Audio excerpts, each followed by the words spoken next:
Here is a fig that we have on the property.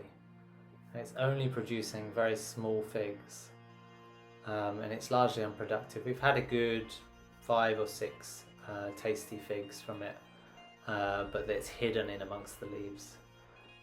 So we're going to now prune this back to make it more productive. Firstly, we're going to take off all the lower boughs that are reaching to the floor, just so we can see the overall shape of the tree and get a bit more access to it. We want to get the tree to have a roughly 2/3 leaf to 1/3 fruit proportion. Then there'll be more energy left for the fruit production. As I work inside the tree, I start to realize that there's one main trunk and about 3 other offshoots low down. As you see, as I start to take more of the lower boughs off, and all those ones reaching to the floor, you start to reveal what's actually the main structure of the tree. Remember, all of these boughs are mostly unproductive.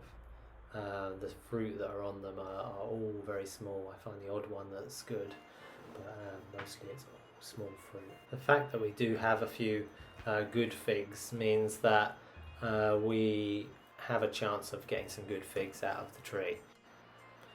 Now you see I'm starting to work on the other side. As I cut more and more away, you'll start to see the main trunk.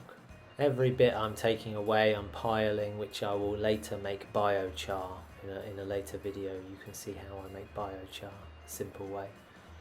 And I will replace a lot of that biochar in carbon form back to the roots of the tree, back to the base of the tree. I'll actually build a mulch bed below the tree to give it a bit more food, and at the same time to make it so that it's holding a bit more water in the soil and I don't need to irrigate quite so much.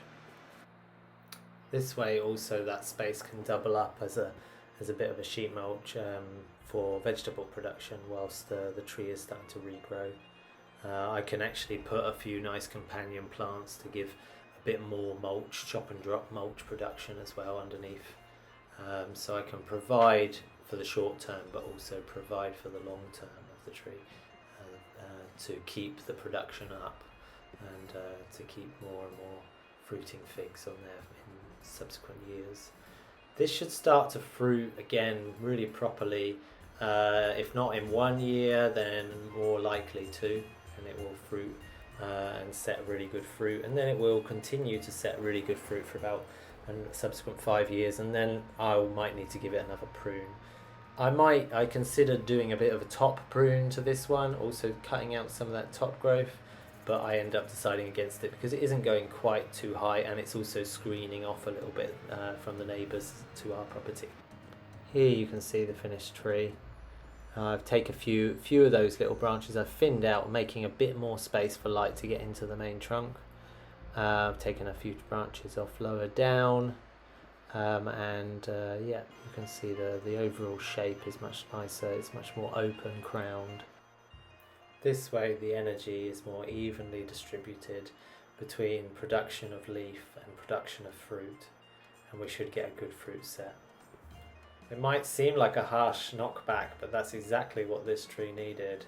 It needed to come back to something of a more even distribution of energy for more fruit production. We thank you for watching this Permaculture in Practice Made Simple video from Permaculture Kerno. I hope you've enjoyed it. If you have, please click the subscribe button and turn on the notifications to see future videos as we upload them. We are running many courses at the moment, and this is part of the practical sessions of those courses.